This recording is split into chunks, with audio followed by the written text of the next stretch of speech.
Malankara orthodox Thiruvananthapuram ഭദ്രാസനത്തിലെ വിമതന്മാരുടെ ഇടയിൽ വിള്ളൽ. സഭാസ്ഥാനികളായ managing committee അംഗങ്ങളും ഭദ്രാസന കൗൺസിൽ അംഗങ്ങളും ഒരുമിച്ചായിരുന്നു വിമത പോരാട്ടം നടത്തിയിരുന്നത്. ഇവർ വിമത പ്രവർത്തനം നടത്തിയാണ് തിരഞ്ഞെടുക്കപ്പെട്ട് വന്നത്.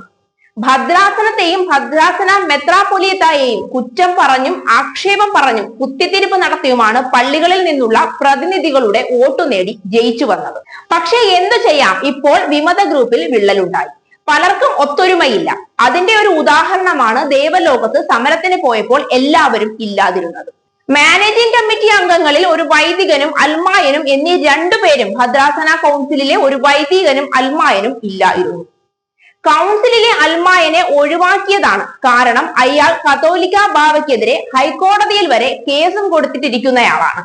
അതിനുശേഷം ഇന്നലെ നടന്ന സംഭവങ്ങളും ഇവരാരും ഇല്ലായിരുന്നു. ഇന്നലെ സമരത്തിൽ പങ്കെടുത്ത മാനേജിംഗ് കമ്മിറ്റി അംഗം ഫാദർ ജോൺ വർഗീസ് ദന്തൽ കോളേജിലെ അഡ്മിഷൻ തട്ടിപ്പിൽ ആരോപണ വിധേയനാണ്. അയാളെ സഭയുടെ സിനഡ് തീരുമാനമനുസരിച്ച് ഇന്നലെ സസ്പെൻഡ് ചെയ്തു. അതിനുശേഷം കാലുപിടിക്കാനായി ഓടി നടന്ന വിമതന്മാരിൽ 3 പേരെ ഉണ്ടായിരുന്നുള്ളൂ.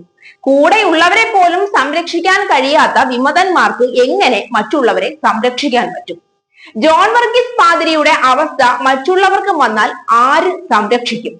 ഇന്നലെ ഈ സസ്പെൻഷൻ ഉത്തരവ് കൈപ്പറ്റിയപ്പോൾ തന്നെ ജോൺ വർഗീസ് കത്തനാർ വേണ്ടപ്പെട്ടവർക്കും പള്ളിക്കാർക്കുമെല്ലാം അയച്ചു കൊടുത്തു. അങ്ങനെയാണ് പുറം ലോകമറിഞ്ഞത്. മണ്ടത്തരങ്ങൾ മാത്രം കൈമുതലായുള്ള ഈ പാതിരിയെ പള്ളിക്കാരും മടുത്തു. സസ്പെൻഷനിലായതോടെ പാഴ്സനേജ് ഒഴിഞ്ഞ് സ്വന്തം വീട്ടിൽ പോയി അടയിരിക്കണം.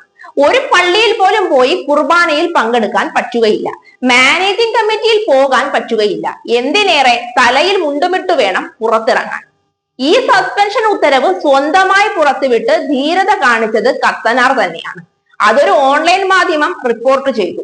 ഇപ്പോൾ കത്തനാരുടെ കൂടെയുള്ള വിമത സംഘം വാർത്ത കൊടുത്ത മാധ്യമത്തെയാണ് കുറ്റം പറഞ്ഞു നടക്കുന്നത്.